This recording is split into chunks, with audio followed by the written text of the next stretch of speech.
Okay, so good morning to all of you again, and let us continue from where we stopped yesterday. So yesterday we started about talking the addressing scheme that is being followed at the internet layer as a part of the IP addressing scheme. So what we have seen that historically people used to divide the entire address space into two parts, the network IP and the host IP. So the network IP basically contains the address component that individually identifies every network or every subnet in the internet. And the host component is used to individually identify every host in the network. The entire address space that was divided into 5 different classes, and out of that 3 classes, class A, class B, and class C IP addresses was primarily to assign it for the host. So from that perspective, these 3 classes were designed in such a way so that in case of class A, you have 8-bit of network address space and 24-bit of host address space. So that way you can support large number of hosts within a network. So in every network IP at the class A, you can have at most 2 to the power 24 minus 2, that many number of hosts. Why minus 2? Because we have two special addresses, the network address and the broadcast address. The network address when all bits in the host address field is 0. So that particular address is used to identify individual networks in the internet. And then the broadcast addresses when all bits in the host address fields are 1. That way, that particular address is used to broadcast a data packet within a network so that every host in the network receives the packet. So later on, we'll see that what is the utility of the broadcast address. One of the typical use cases the address resolution protocol or ARP. Later on, we'll see all this usage of different kind of IP addresses. Okay. So class A was basically used to design a network with a large number of hosts. Class B was equal number of network bit and a host bit. So 16-bit of network and 16-bit of host. So you can support 2 to the power 16 minus 2 number of hosts at every network. And class C was designed to support small networks, so that you have 24 bits of network IP and 8 bits for host IP. So that way, for every individual network, you can support at most of 2 to the power 8 minus 2, that many number of hosts. So that way, we have broadly divided into 3 classes, followed by one group for multicast addresses and one group for reserved addresses, class D and class C. So primarily to an individual host, the IPs are assigned from either of class A or class B or class C. And we identify whether an address belongs to class A or belongs to class B or class C by looking into the first few bits. So in case of class A, the first bit would be 0. In case of class B, the first bit would be 10. In case of class C, the first bit would be 110. Okay. So that way you can identify whether it is class A, class B, class C. Accordingly, you can determine that how many bits are for network address and how many bits are for host address. So that way you can separate out the network address and the host address component. So that was the basic idea of classful addressing. Now, in case of classful addressing, we faced a severe problem as number of hosts in the internet got increased. Okay. So one example problem is here. Say you have 255 number of hosts in a network, and you need to decide that which class of IP address will you use, whether you are going to use class C or class B. Okay. So any idea? If you have 255 number of hosts, Class B. why? Means class C only gives only for 254 hosts. Right. Very good. So that means class C is not possible. Well, because in case of class C, for every network address, you can get at most 2 to the power 8 minus 2, that many number of hosts. That means 256 minus 2, 254 number of hosts. So class C is not possible. You need to go for class B. Now, here is the interesting part. Okay.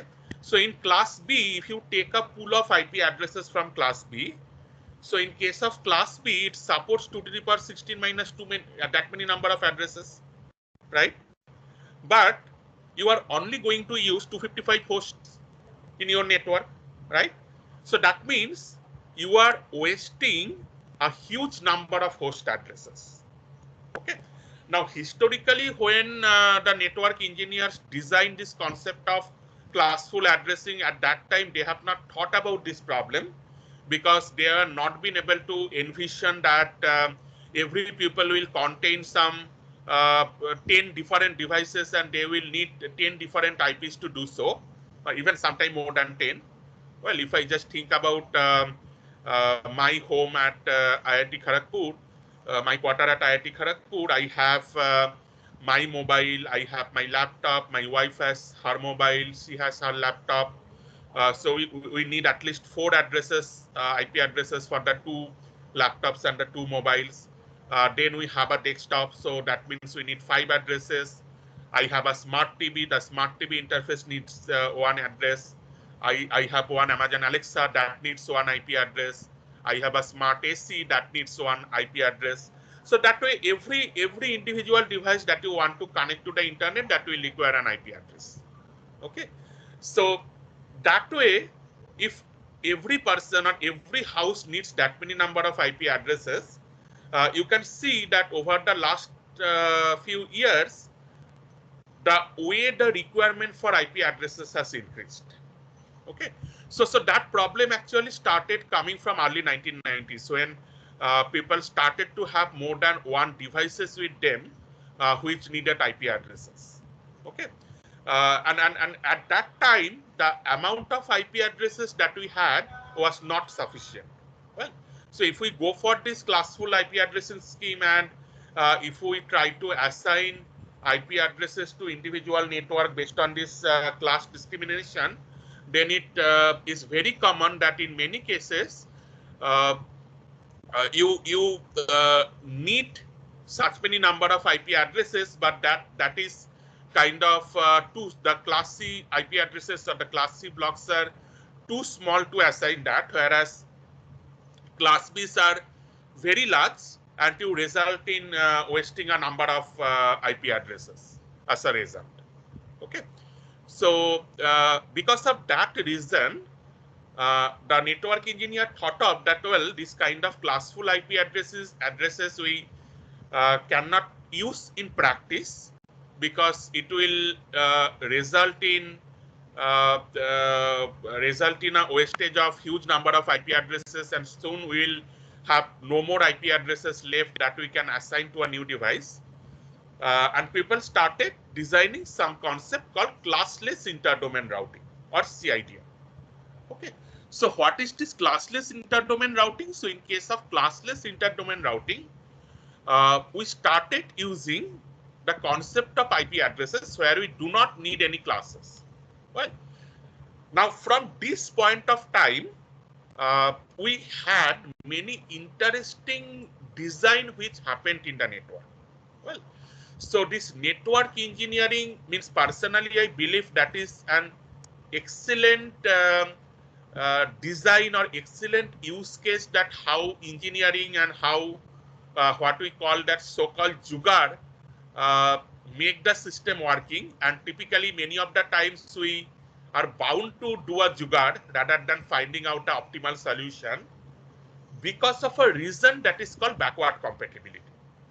Now, what is this backward compatibility? The backward compatibility means whatever new protocol you are designing, that new protocol needs to be compatible with your old protocol. And why do we need that? We need that because, say, in case of network, it is a kind of pure distributed system, right? It is not like that you have a single machine and on that single machine you are running your software or you are running your application. So you are running your application across the network. Well, so that means all the machines in the globe that want to talk to each other, they need to be compatible with each other. Well, otherwise they will not be able to talk to each other.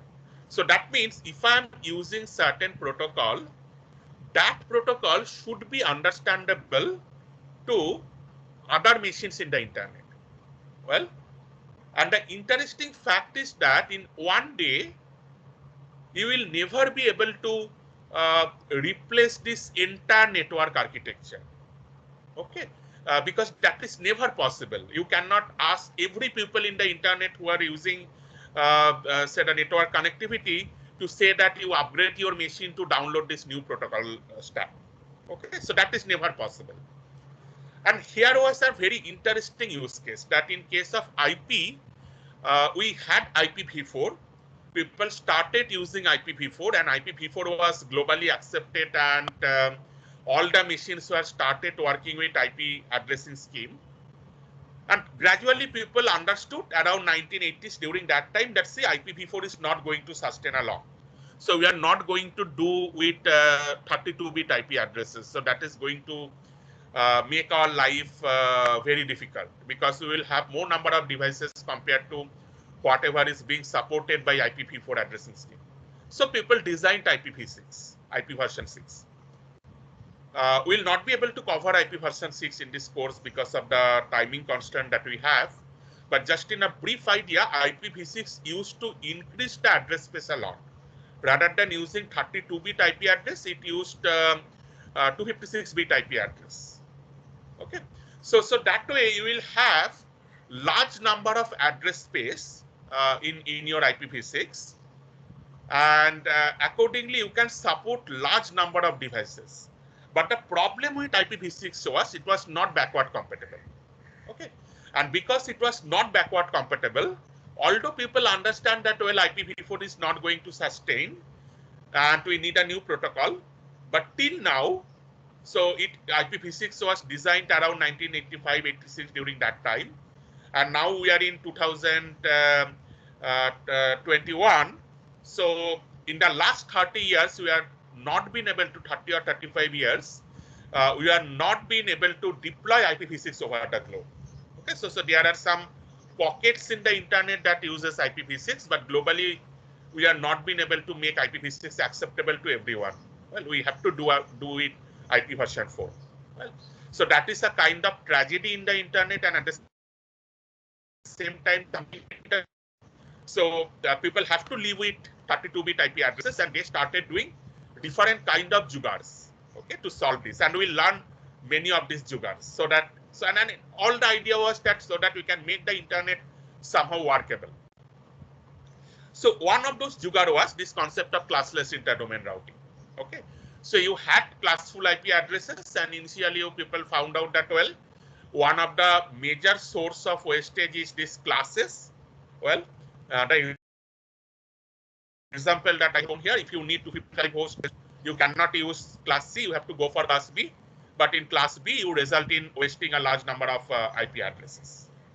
Okay, so the idea was break the concept of class and dynamically split a large network or combine multiple small network together for efficient use of address space. Okay, so that means if I create an organization with 255 number of hosts, I need 255 number of IP address. I go to say for buying IP addresses. Well, and whenever I am say I will buy IP addresses from NIXI, National Internet Exchange of India, who are in charge of distributing the block of IP addresses to different institutes within India. So I will go to NIXI, I will ask them that, hey, I have 255 number of hosts in my organization. Please give me a block of IP addresses.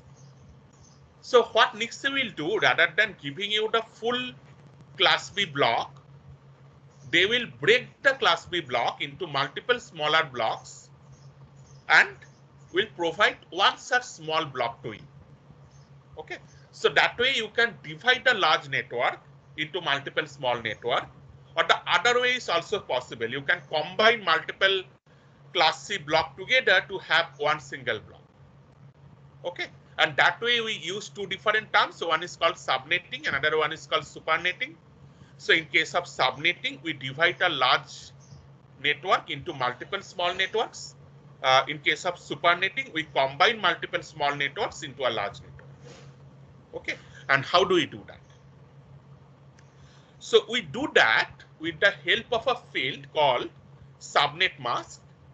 What is this subnet mask? This subnet mask denote the number of bits in the network address field.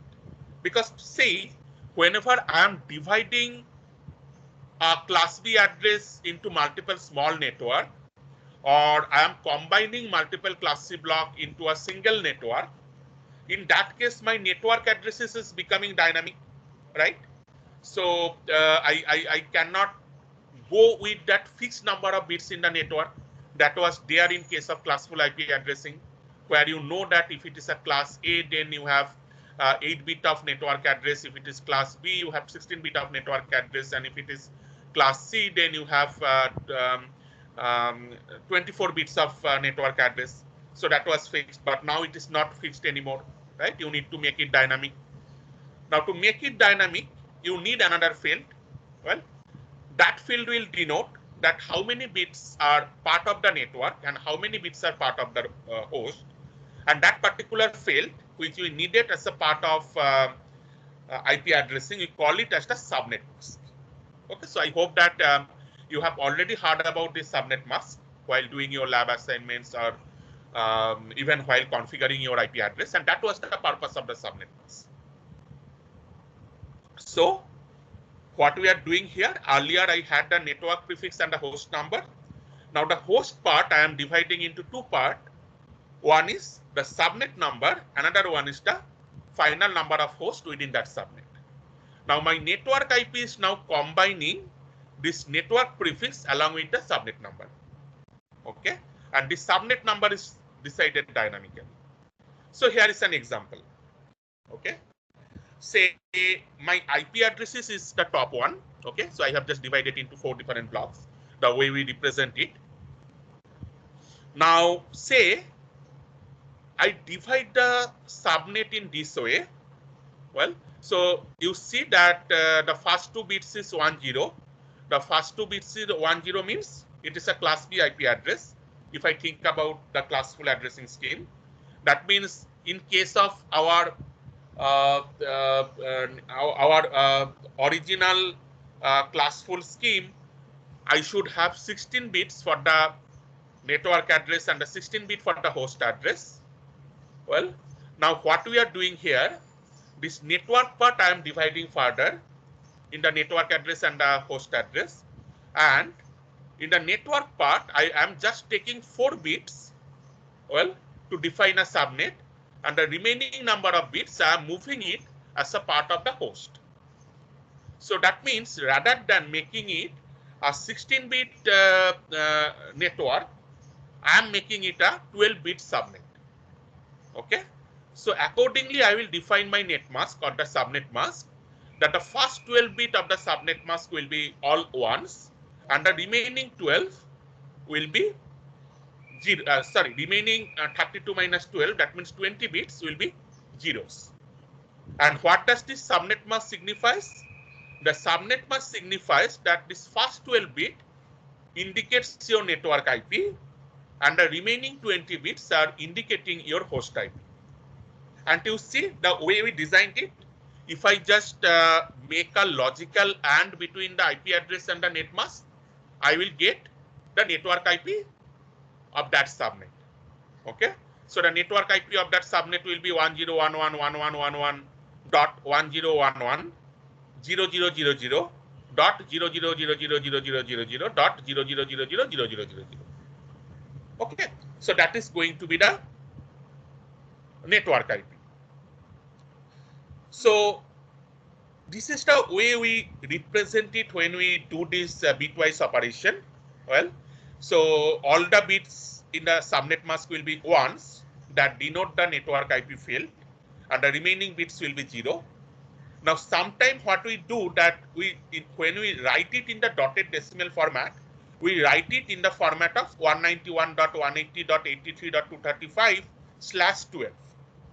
So this /12 actually indicates that I have 12 bits in this IP address in the dotted decimal format as the network IP or the network address.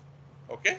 So the first 12 bits are the network address, and the rest 32 minus 12, that means 20 bits are for the host address. Okay. So you can either go with the bitwise notation.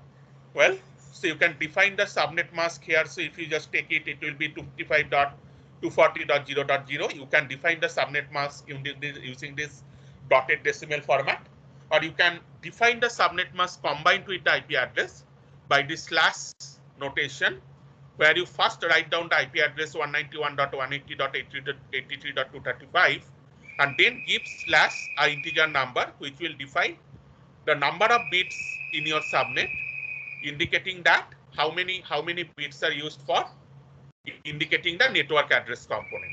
So here 12 bits are used for indicating the network address component. So we make it as /12. Okay. So you can use either of these two notations. Now, if you have done manual IP settings in your operating system, you will see that you need to put up this information. Okay, so the left-hand side shows the IP configuration from a Windows machine, and the right-hand side shows the IP configuration from a Linux machine. So here you see that you need to give 3 different information. The primary information, whenever you are configuring your IP address, you need to provide an IP address. You need to provide a subnet mask. Okay. So that subnet mask will denote that how many bits in this IP address are part of the network IP and how many bits are for host. So if I make it 255.255.255.0, that means the first 24 bits are the network IP. Okay, so that means 192.168.1.0 is my network IP. And you also provide the default gateway. We'll see the purpose of default gateway later on in details, but the default gateway is basically to indicate that within a subnet, which machine or which particular IP work as a router or work as a gateway to the outside internet. That means if you want to forward a packet outside this subnet, to which machine you will forward that packet, which will do the routing. Well, so that particular machine, we call it as the gateway or default gateway. So here my default gateway is 192.168.1.1. Similarly, in case of Linux machine, you can give the IP address, you can give the net mask, and you give the gateway. Apart from that, we need to provide the DNS address, the IP of the DNS server. So you learned about DNS earlier. So the IP of your DNS servers need to be given so that whenever you are trying to resolve some website using names, you can get the corresponding IP address from the DNS.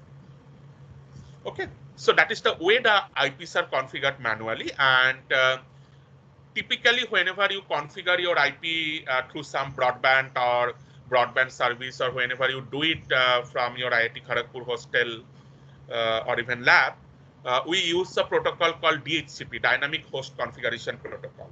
Okay, so that is a network management protocol, and this Dynamic Host Configuration Protocol, it is a server client-based protocol. So we will have a DHCP server running. So whenever you first start your network, so your machine will broadcast DHCP packet. We'll find out that what is the DHCP server, where the DHCP server is running. It will contact the DHCP server, and the DHCP server will provide you about the IP addressing details that will contain these 3 fields. Indeed, all the 4 fields: IP address, subnet mask, gateway, and preferred DNS. And that will get configured in your machine automatically. So if you do an auto configuration of the IP address, that is being done with the help of that DHCP protocol or Dynamic Host Configuration Protocol. Otherwise, if you manually put the IP address, you need to put all this information. Okay. Any doubt up to this point about this concept of subnetting or about IP configuration?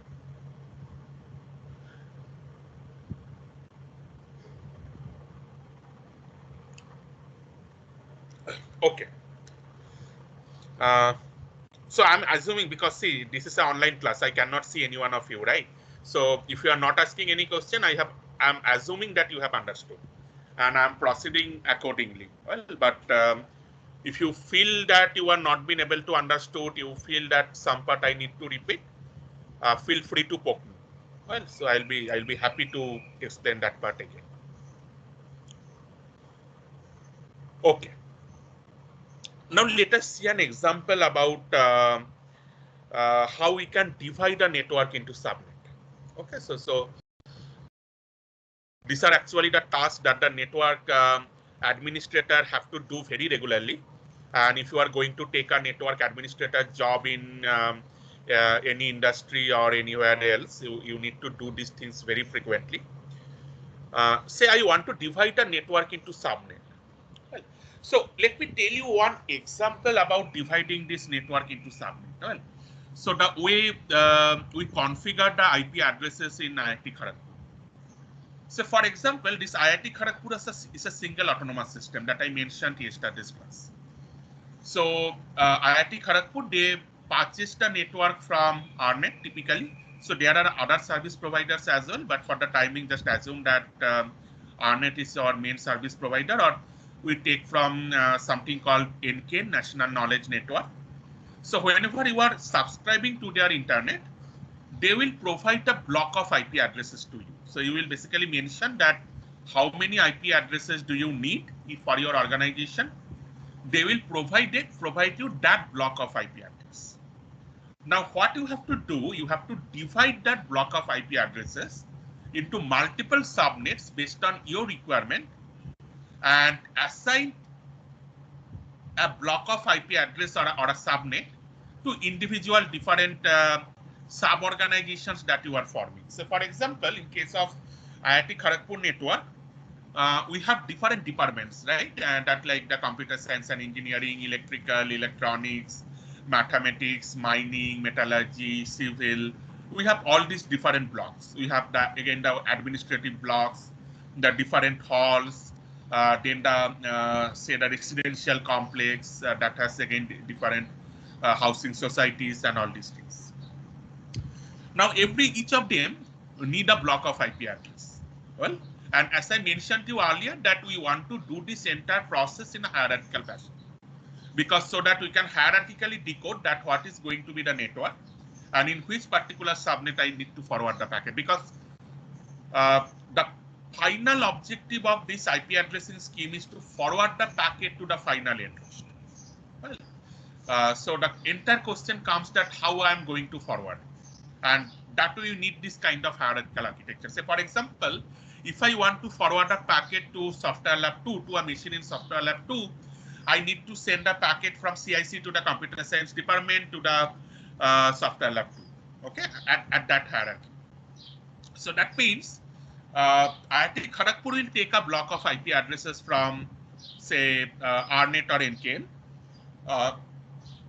Once they get a block of IP address, they divide it into multiple subnets depending on the different blocks they want to, further sub-blocks they want to create. Say one for CSE, one for EC, one for the administration, one for each hall, okay? And then maybe the residential complex, it has divided into multiple zones, one for each zone, something like that. Now, the block of IP addresses that is assigned to the CSE department, it is given to the Software Lab people of the CSE department, and they will divide it further into multiple subnets. Okay, so that means, see, I am getting one block of IP address. First, I am dividing into one set of subnets, giving it into my sub-organizations, like the CIC is giving to the CSE department, and CSE department is further dividing it into two. Okay, say one for, say, Software Lab 1, one for Software Lab 2, and assign it accordingly. Okay, so that way you can hierarchically keep on dividing it into multiple subnets. Well, and here let us see one mathematical example of it. First, simple example, and then we'll see a complex example. So the first example that says that I have a block of IP addresses, which is 203.110.0.0/16. Okay, so you can understand that this is a typical class B IP address, where the first 16 bits are the network address and the remaining 16 bits are the host address. And I want to divide this network into 3 subnets. Well, now to divide it into 3 subnets, how many bits do I need? Well, I need 3 bits. Why not 2 bits? Because using 2 bits, I can get 4 subnets. Well, and out of that, I need to have -2 because one IP address will be used for the network IP, one IP address will be used for broadcast IP. That means I should never use all zeros and all one subnet. Okay, so we'll see that why you should try to avoid all 0 and all 1 subnets in a couple of slides from now. But while designing, you should try to avoid that. Although our modern routers do not explicitly require that you avoid all zeros and all 1 subnets, but still to make sure that your network does not have any kind of inconsistency in terms of IP addresses, you should always avoid all zeros and all 1 subnets.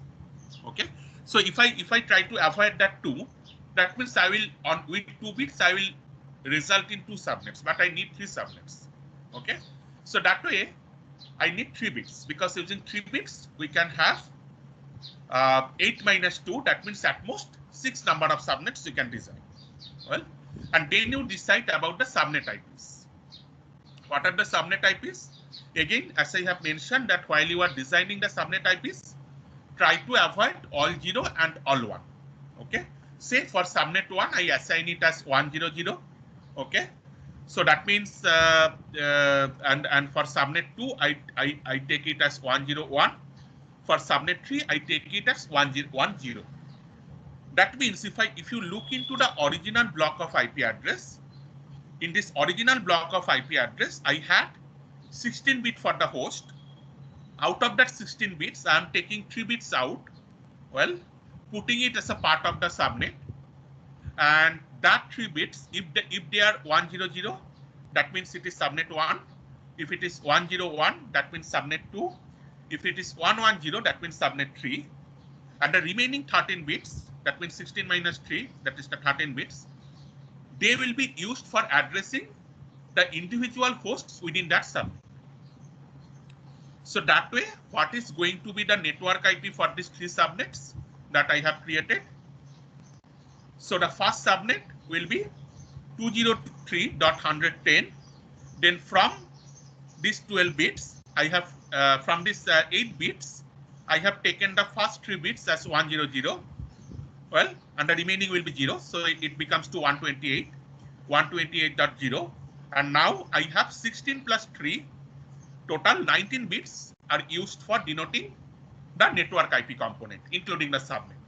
So I make it /19. Similarly, the second subnet becomes 203.110.160.0/19. And the third subnet, considering it as 110, it becomes 203.110.192.0/19. Okay, so that way we can create 3 different subnets. Any doubt into this idea? Let me know if you have any doubt, because later on you have to solve this kind of problems yourself. Okay, assuming that the idea is clear to you. Well, now let us see that why we should avoid all 0 and all 1 subnets. Okay, now say you got a pool of IP addresses 192.168.0.0/16. Okay, now if you consider a all 0 subnet, then you see that the network IP of this subnet still becomes 192.168.0.0/17. If I just take 1 bit as the subnet bit and use 0 as the subnet, which we call as the subnet 0, then you see the network IP of this subnet and the original network IP are remaining same. Okay, so the network address for the subnet and the original network is identical. Well, so that is the problem if you take a all 0 subnet. In case of all 1 subnet, if you make it all ones, okay, so if you take this one here, so the broadcast IP of this subnet will be all host bit as 1, So the broadcast IP will be 192.168.255.255. And you see that the broadcast IP for this original network from where you have created the subnet, it is also 192.168.255.255. So that means if you broadcast a packet with IP address 192.168.255.255, it is difficult to find out whether you want to broadcast within this subnet or whether you want to broadcast within the original network. Okay. So that because the broadcast IP for the original network and the broadcast IP for the subnet is becoming the same. Well, so that is the problem we face if you consider all one subnets. Well, and that is the reason we typically try to avoid this all zero and all one subnets, because in case of all zero subnets, the network IP becomes same. In case of all one subnet, the broadcast IP becomes same. So it is advisable not to use them as your subnet IP. Well, but just remember that our modern routers, they are intelligent enough to divide the domains of the IP address, well, explicitly.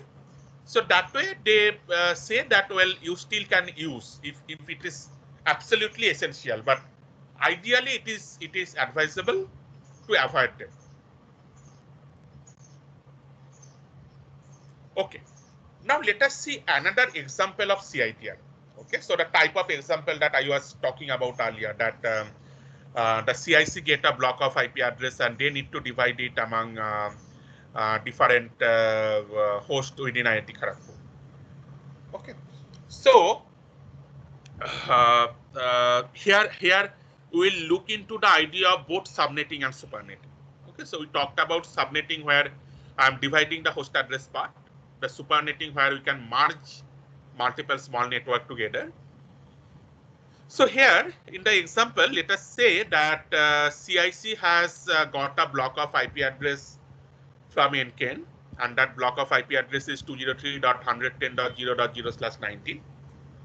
And for the timing, CIC wants to divide it into 3 different subnets.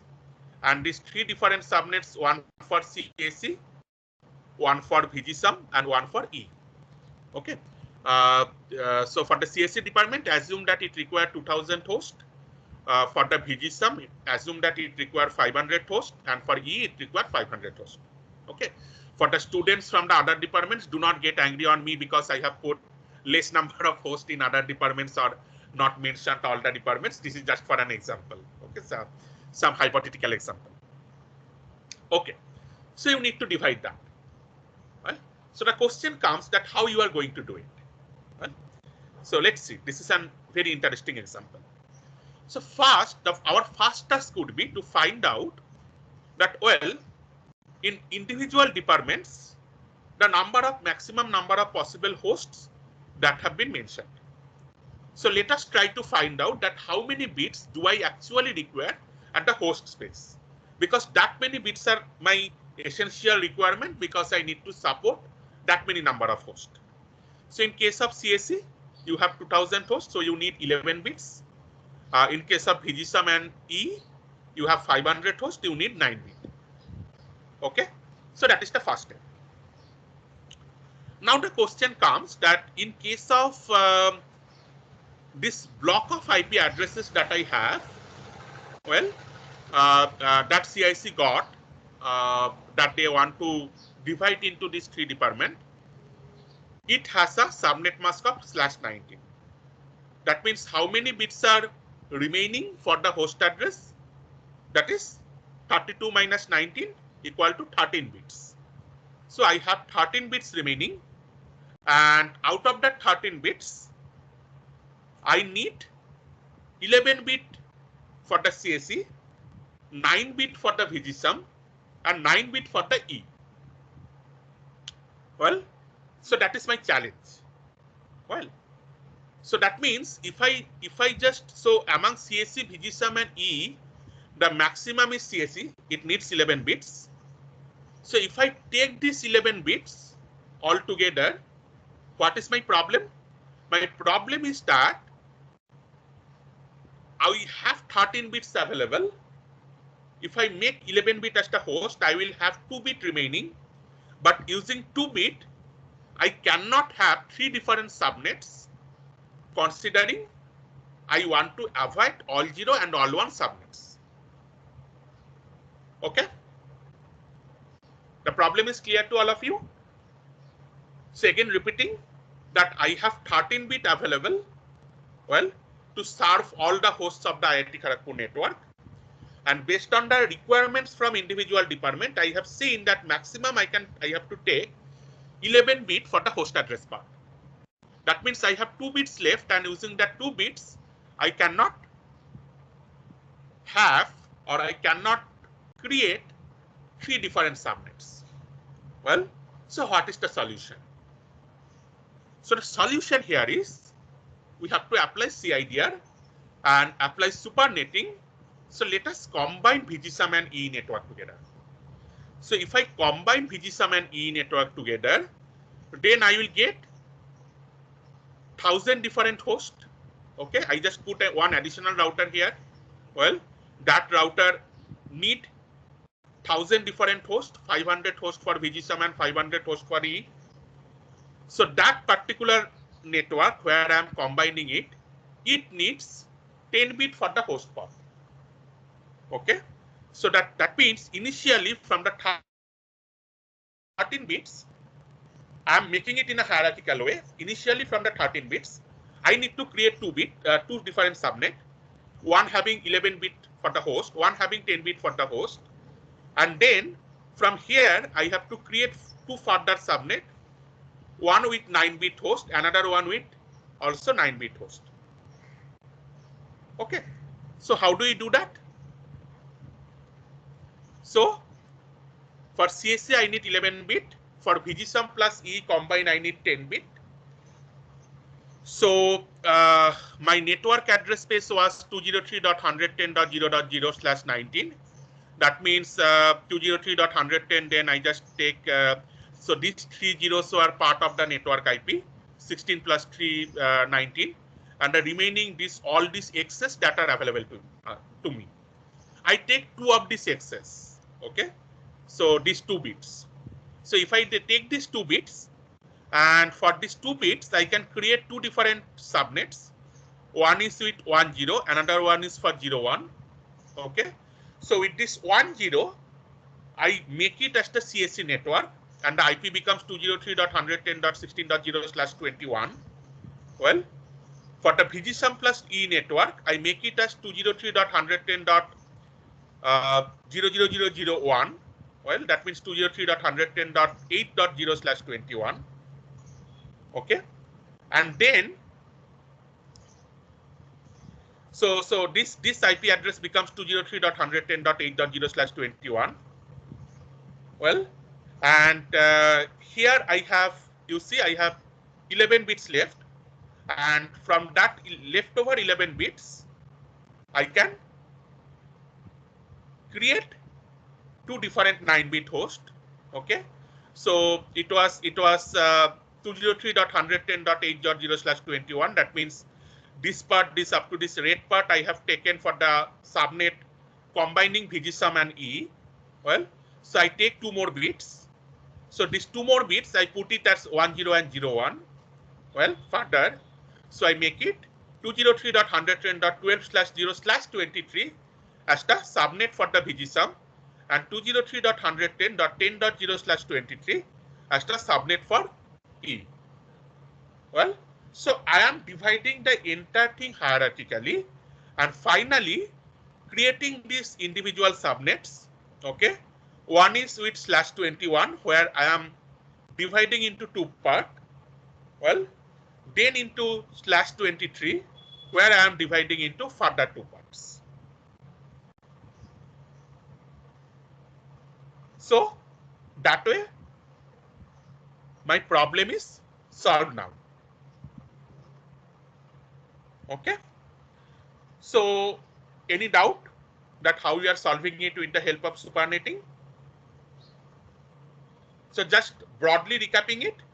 So what we have seen, that the remaining number of bits that I have, using that many number of bits, I will not be able to divide three different subnets. Okay. So what we do that we divide it into two subnets at the first place, and from the second subnet we divide it further to have two further subnets. Okay, so that was the kind of broad idea where we have applied the concept of subnetting and supernetting to get or to fulfill my requirements. So finally, the block of IP addresses which are coming to the CSC department is 203.110.16.0/21. The block which is going to VGSUM is 203.110.12.0/23, and the block which is going to the electrical is 203.110.10.0/23. Okay, any doubt? Sir? Yeah. Sir, what if there were 1,000 and 1,000 hosts in VGSOM and E department? Possibly you will not be able to do it. Okay, so I need to check, okay, whether it is at all possible or not. But apparently it looks like it is not possible in that case. Okay, because you will have only one bit left. Using that, you will not be able to do it. If you want to avoid all zeros and all one subnet, but if you want to consider all zero, all one subnet, then possibly it is doable. But we just need to calculate and see. Fine. So it is not like that every time it will be possible, but and there is no definite rule or hard rule that you need to follow to make it optimized way of IP address use. But it is mostly kind of intelligence and trial and error kind of thing, that how effectively or how intelligently you can think of that, well, I will combine multiple small network together or divide a large network into multiple small network and try to do it. Okay, so one possibility might have been, means I need to try it out and see that in that case, possibly we need to divide CSE into multiple blocks and VGSUM into multiple blocks, C into multiple blocks, and need to see whether it is possible. So you are saying that it is VGSUM 1000, E 1000, right? So if I divide VGSUM into 2,500, that means here I have 2. E becomes 2,500. That means 2 plus 2, 4 subnets. CSE it is 2,000. If I divide into again 4, that means 8 subnets, 500 each. So 8 subnets means I need at least 4 bits. Okay. In that case, it is possible. It is possible. I need 4 bits, right? I need 4 bits and yeah, 9 bit for the host. Yeah, it is possible in that way. Well, just think of it in this way, that now rather than combine, you divide every department into multiple subnets having 500 hosts. Okay, so VGSUM you told that it is 1000, E you told 1000. That means VGSUM I am dividing it to 2 subnet, E I am dividing into 2 subnet, CSE I am dividing into 4 subnet. So total I have 4 plus 2 plus 2, 8 subnet. Okay, so to do 8 subnets I need 4 bits, right? So so if I take 4 bits for the subnet mask, and to support 500 hosts I need 9 bits. So 9 bits for the host part. So that means 9 plus 4, 13 bits. And I have 13 bits left here, right? Yeah, I have 13 bits left here. So I can do it in that way. Okay. Okay, I got it, sir. Right. Yeah, so that is a kind of trial and error, right? You divide, then combine and see whether possible. Yeah, please carry on. Sir, is there any software or all this is done by hardware, sir? How all this is done? Hardware there is no question of hardware because it is a logic. Okay, you need to find out the IP address and put it there. Well, software, I know that there are certain softwares available which can do this backward compatibility and find out your IP address. Or are you asking that how I am going to finally assign this IP address? Is it like that? Or how do I calculate it? What is your No, question? sir. How you will assign all these, like Okay, how the will you assign? implementation part? Now see, good, a good question. So to assign it, say you are finally assigning the IP addresses to a network interface card, right? So for example, in your laptop, you have a network interface card from your operating system kernel, say the configuration screen box that I have shown you earlier. Using that, you can do it. Okay. Or let me just show it to you. Just a minute.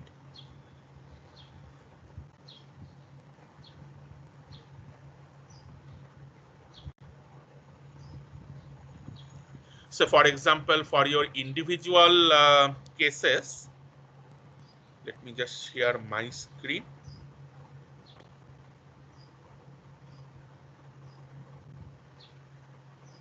Okay. So say this is a Linux machine. I have a Linux machine. So here you can go to setting, under setting here. It has the configuration option for configuring your IPv4 address. So currently it is given as automatic or DHCP that I have mentioned.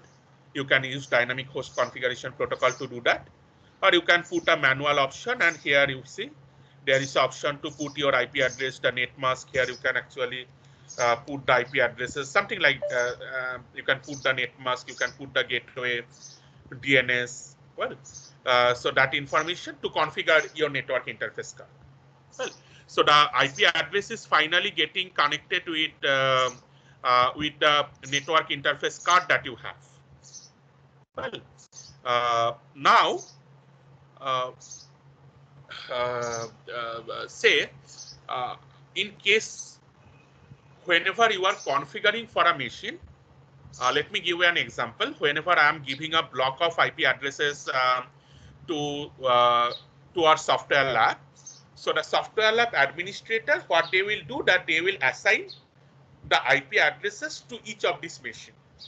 Now the question comes that how you are going to assign the network IP.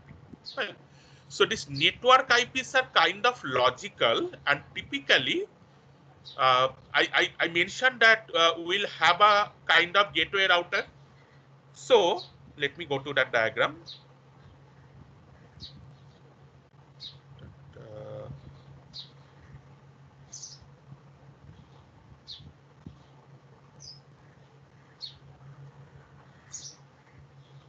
Okay. Now in this, say in the CSC, okay, in the CSC department, I will have a router, and that router is working like a default gateway of the outgoing interface. Well, so what I will do, that in CSC department, for all the machines which are there, I will provide one IP addresses from this block. Okay.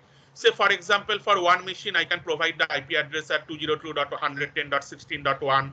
The next machine I will provide at 16.2. The next machine I will provide at 16.3. So that way.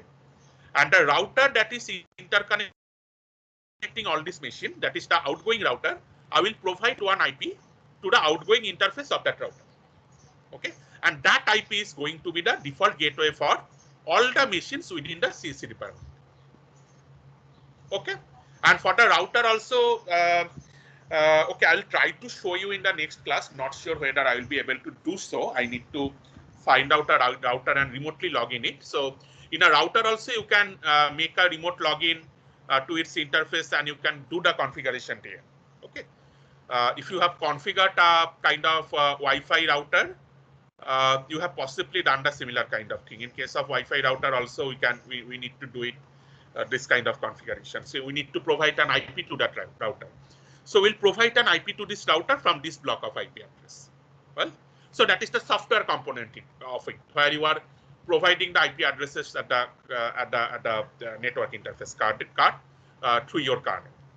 Now here, whenever I am combining two subnets together, that means here you see I need to provide another router. Well, so a task of the router is basically to interconnect multiple networks together. So here from VGSUM, there would be one router which is connecting all the physical machines of VGSUM There also in the similar way, I will give one IP address from this block of IP addresses, say from 203.110.12.1, 203.110.12.2.12.3.12.4 that way, and one IP will be given to this routing interface. Well, similarly, for the E department, the same thing will be done. Then these two routers, here I need the requirement for a hardware. I need a third router which will interconnect these two routers together. And to this router, I will provide an IP address from this block of IP address 203.110.8.0/21. So maybe I will provide an IP address to this interface as 203.110.8.1. This outgoing interface which is connecting to the E router as 203.110.8.2./21, and the interface which is connecting to the VGSOM router as 203.110.8.3/21. Okay, and then these two routers are again connected to this router at the CIC. So this router at the CIC, it will have three different interfaces, and that IP can be taken from either this /19 subnet or /21 subnet, depending on the way you are going to configure. So that means once you are deciding about the block of IP addresses, accordingly you need to connect the routers, which are the hardwares, and a router will have multiple different interfaces, and you need to provide an IP address to each of that interface, depending on in which subnet that interface belongs to. Okay. So is it clear? And from that information, we are finally going to construct the routing table. I think in a couple of slides from now, I am going to show you that how do we construct the routing table. So there is some confusion with the interconnection part. Like how do we interconnect VGSOM with EE? Interconnect VGSOM with E via this router. Okay. So for example, via this router, which has an IP address 203.110.8.0. Okay. So say if you want to forward a packet from VGSOM to E, the packet should, so from this machine, it will have a configuration, or it will have an IP address from this block of IP address 203.110.12/0/23. Okay. So that and it will have a default, which is the IP address of the interconnecting interface of the router of VGSOM. Okay, so the packet which is originating from VGSOM, and the packet and the destination IP at the E. So first it will see what is the default gateway. The packet will be forwarded to this default gateway. Now within this router 203.110.12.0 from that subnet, it will have a routing table. I will show you later on how to construct the routing table.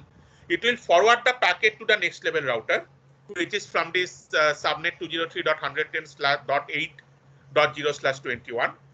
Then it will again do this routing calculation, and it will find out that the packet needs to be forwarded to the subnet 203.110.10.0/23.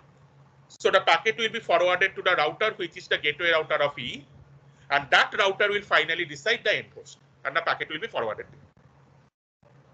okay, sir. Thank you. Sir, I had another doubt. Yeah. Sir, in this design, we are because we are avoiding all zeros and all one submasks, we are losing half of our address space, as far as I understand. Absolutely, absolutely. Sir, then so isn't it always beneficial to make very small to make this very small each this subnet? Okay.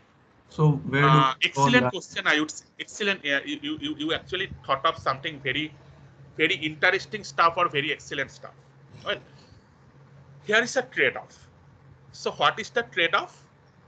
That if we are going for larger subnet, you told that because we are going to avoid all zeros and all one subnets, we are going to waste certain block of IP addresses.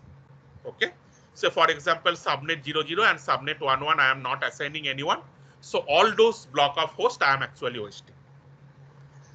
But the trade-off is in terms of number of routers that you are connecting. So for example, I might have a more optimized design. If I, in terms of IP addressing, if I make CSE as a 4 different subnets of 500 hosts, then you see every subnet will require a gateway router. Well, so I will need 4 different routers for CSE, 2 routers for VGSUM. That means 1 router for VGSUM, 1 router for E. That means 4 plus 5 plus 4 plus 1 plus 1, total 6 number of different routers. But here we are doing it with 4 number of routers. Now, these routers are the hardware. They are the kind of very costly device. Okay, if you want to put more number of routers in your network, you need to invest more amount of money, because typically a router cost in the, so if you even procure a simple router which does not have lot of intelligence or something like that, it will cost something 80,000 to 1 lakh, okay, per router. And later on we'll discuss that why that routers are so costly.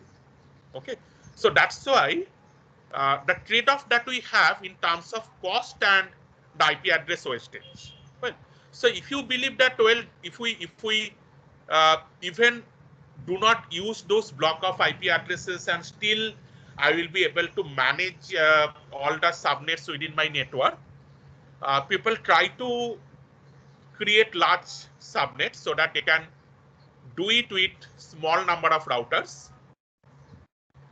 But otherwise, if you need to have a more optimized way of utilizing the IP addresses, you need to invest more number of routers, hence more operational cost or procurement cost. Okay, so one example I can give it to you. I think a couple of years back, you were in the first year 10, I think it was in 2019. During that time, we had a complete readdressing of the IP address block within IIT Kharagpur. Okay, and one of the requirements was something like that. We had divided in a different way earlier, and as we had new buildings coming up within IIT Kharagpur, we had a requirement of more number of IP address block. So the CIC decided that rather than procuring more number of IP addresses, because procuring IP addresses means that is a kind of recurrence cost. Every year you have to bear that cost. And typically procuring a router again means, although you have to do a one-time investment, one-time large investment, but still if you procure a router can, if you manage it correctly, it can go for 5-6 years or even sometime 10 years. Okay, a long-term plan. So that way CIC decided that way, rather than procuring more number of IP address blocks, let us procure more number of routers and have small subnets, so that we can create new block of IP addresses and use that block of IP addresses for assigning to these new buildings. And that's why we had a complete readdressing of the block of IP addresses at different departments. Okay, that we had in 2019. So that kind of things keeps on happening within our organization. So depending on your requirement, depending on your budget that you have, you try to optimize everything. Okay. So Okay. am I able to clear? Yes, sir. Okay. Any other doubt? Okay. So let me take a 5-minute break. Currently it is 9:10. So I'll be back at 9:15 and we'll again start. Okay. Okay.